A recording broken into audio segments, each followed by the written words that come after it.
Este ETF tem tudo para ser um dos melhores fundos disponíveis, principalmente para quem busca exposição a crédito privado. Mas existe um detalhe que eu não vi ninguém comentar, ninguém que leu a fundo, que pode trazer um certo risco para você que é investidor pessoa física. No vídeo de hoje nós vamos falar sobre o ETF Marge 11, o mais novo ETF do BTG que bateu o recorde, você já vai entender. O que esse ETF visa fazer? Ele vai replicar um índice que foi criado pela B3 em conjunto com o BTG, um índice de muita qualidade. Então, é um índice de crédito privado com debentures de rating AAA. Ele é um ETF que, assim como todos, ele vai ter uma grande liquidez. Então, vale lembrar que, enquanto ETFs de renda variável têm uma liquidez de 2 dias, os ETFs de renda fixa têm uma liquidez de apenas 1 dia. Então, você consegue, em 1 dia, já ter o recurso na sua conta. Ele também não tem come cotas, diferentes de outros fundos de renda fixa e fundos de crédito privado. Ele talvez tenha um imposto de renda, uma alíquota fixa. Você vai entender o porquê desse talvez, e talvez isso aqui vai dar bastante confusão ou assunto para a gente tratar nos comentários, isso já vai ficar mais claro. E ele vai seguir, então, um índice que tem apenas debentures de rating elevado. Qual que é o índice? O índice que ele visa seguir é o índice de debenture ultra qualidade D.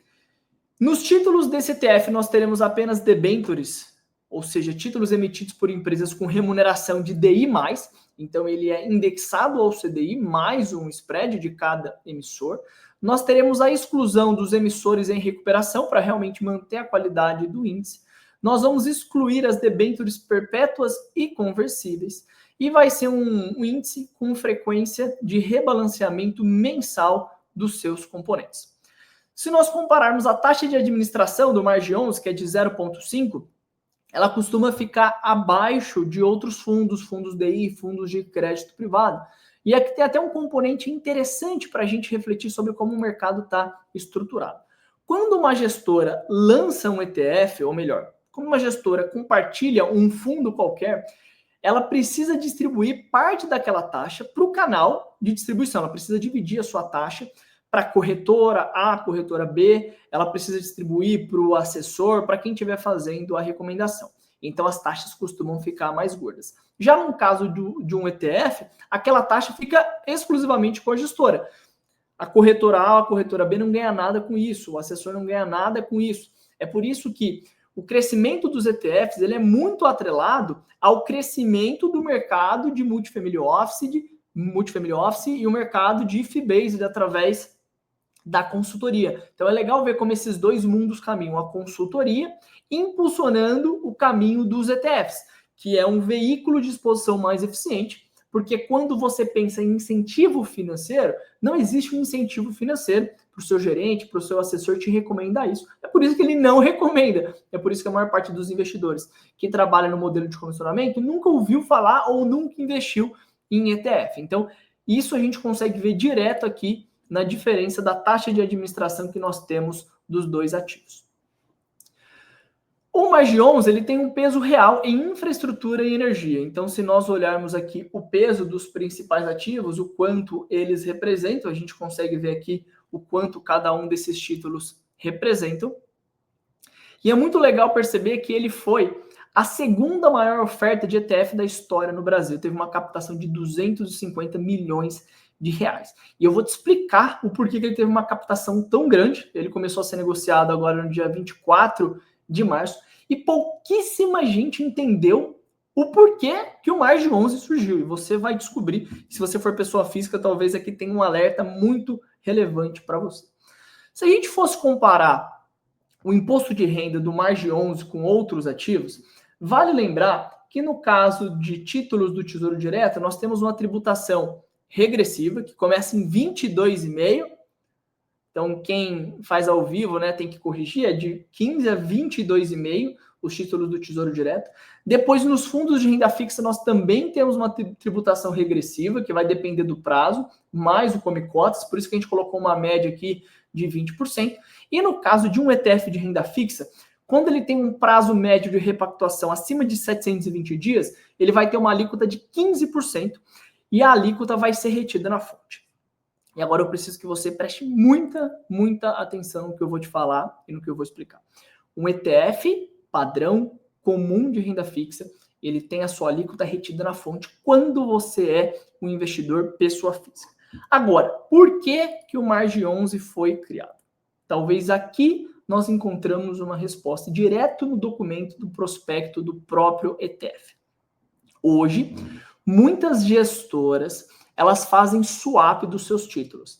Elas compram títulos atrelados ao IPCA e, através de um derivativo negociado em bolsa, elas tornam esse título indexado ao CDI. Isso é comum. Acontece que esse derivativo, ele tem uma chamada de margem. Então, todo derivativo tem uma chamada de margem, e nesse caso não é diferente. Nessa chamada de margem, a gestora é obrigada a separar uma parte do seu capital para essa chamada de margem. E, geralmente, esse valor fica numa compromissada, esse recurso fica numa operação compromissada, que é uma operação que não costuma ter um rendimento tão bom. Toda a proposta por trás do Margem 11, é isso que a gente consegue entender, foi para conseguir oferecer uma solução para essas gestoras, para esses fundos, alocarem o seu capital. Porque pensa comigo, se a gestora XPTO, ela quer ter uma exposição a crédito privado, ela vai lá e faz um derivativo, e ela é obrigada a deixar uma parte do seu dinheiro em compromissadas, você há de concordar que existe um pedaço do capital que não está indexado ao índice. Então, tende a ter uma performance inferior, já que a compromissada vai render menos do que o índice de crédito privado. A proposta do Margem 11 é ser um ativo que tenha liquidez e que possa ser usado como garantia para que o dinheiro não fique em compromissada, mas fique neste ETF. Por isso que esse ETF teve recorde de captação. Não foi porque as pessoas físicas entraram nele, mas foi porque muitos fundos, muitos institucionais entenderam essa proposta e alocaram nele. Então, esse ETF, ele funciona mais. O seu público-alvo são os grandes investidores, as grandes gestoras, os fundos de investimento. E como que eu sei disso? Se nós olharmos neste pedaço do documento, e é por isso que eu coloquei a tributação aqui em ponto de exclamação, é porque um ETF, ele já tem ali no seu documento o claro entendimento de que a alíquota precisa ser retida na fonte por um investidor pessoa física. Só que aqui, olha o que ele diz. A classe é destinada especificamente para instituições financeiras e demais instituições autorizadas a funcionar pelo Banco Central, fundos de investimento registrados na CVM, entidades abertas e fechadas de previdência, condomínios fechados à aplicação em carteira. O foco aqui não são os investidores pessoa física. Por quê? Se a gente vê aqui depois da vírgula, está o seguinte, que todos esses players, né, eles são isentos ou dispensados de recolhimento de imposto de renda na fonte ou sujeitos à alíquota de 0%. Eles são classificados como investidores em geral. O grande detalhe aqui é que esse ETF, diferentemente de outros ETFs, eu estou fazendo uma análise aqui dos documentos, tá? E a gente pode pedir uma explicação depois para a gestora, mas esse ETF não vai ter o seu imposto de renda retido na fonte. Você pode fazer esse teste, comprar aí no seu home broker e vender para ver se vai ser retido na fonte. Se ele não for retido na fonte, quem vai precisar fazer o recolhimento? Será que o investidor vai precisar fazer o recolhimento desse imposto? Só que ele não está acostumado a fazer o recolhimento de imposto de ETF de renda fixa porque já é retido na fonte. Então vai ficar responsabilidade com a corretora, vai ficar responsabilidade com o banco, com a asset. Quem vai ficar responsável por isso? Nada disso está claro, não há respostas para isso. É por isso que a minha recomendação, neste momento, enquanto nós temos aí uma incerteza tributária sobre o assunto, é que você pessoa física, não invista neste ETF sem ter a clareza do que você vai fazer do ponto de vista tributário, ou até que a gente tenha novas divulgações. Existem outros ETFs, a própria Asset do BTG tem um ETF que chama DEB11, que é um ETF de debêntures super legal, bem estruturado, com ETF com alíquota de imposto retido na fonte que você pode utilizar, que vai fazer mais sentido do que este ETF aqui.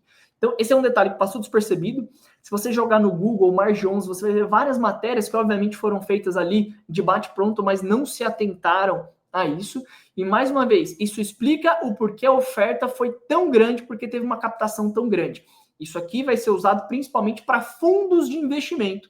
Fundos de investimento que ou tem zero de alíquota ou não tem nada retido na fonte. A pessoa física vai ter um tratamento diferente E talvez seja por isso que o banco nem está incentivando a pessoa física de ter esse ativo. Como que vai funcionar? Mais detalhes, né? Então, mais uma vez, ele vai ser aceito pela B3 como garantia, então para aqueles que operam alavancados poderão utilizá-los como margem. Ele vai ser exposto a debêntures tradicionais incentivadas e nós teremos o rebalanceamento mensal da sua carteira. Fizemos aqui um estudo comparando o retorno do índice, o índice de ultra qualidade, com o CDI estimado no período entre janeiro de 2023 a fevereiro de 2025. O índice realmente ficou muito acima do CDI e não teve nenhum caso de default, justamente por ser de bastante qualidade, filtrar apenas ativos com um rating muito elevado. Então, a proposta é boa. O que eu estou trazendo o alerta aqui é chamar a sua atenção para você, pessoa física, não investir, mas a proposta é boa e por isso que nós já temos o DEB11 do BTG e possivelmente outros ETFs que surgirão. E eu comparei aqui, enquanto alguns fundos focam no tesouro, nós temos outros fundos que focam em crédito privado. Então, o IMAB11 é um ETF super famoso, que ele é focado em títulos públicos atrelados ao IPCA. Temos o LFTS11, que é voltado só para títulos do tesouro. Temos o DEB11, que também é do BTG, com diversificação em crédito privado. E temos o MARG11, que tem apenas a debentures com rating AAA e todos com taxa DI mais spread. E se você conseguiu assistir esse vídeo até aqui, se você gostou, eu aproveito para pedir o seu like, pedir para você compartilhar e principalmente dar um aviso para que outros investidores, pessoas físicas, tomem muito cuidado antes de comprar esse ETF. Não é que ele seja ruim, pelo contrário, a forma com que o índice foi criado é excelente. Eu queria até a possibilidade de explorar esse ETF com os nossos clientes, porém, para a pessoa física, nós vamos ter um grandíssimo cuidado pela questão tributária, que eu tenho certeza que vai passar despercebido para muitos. Até a próxima!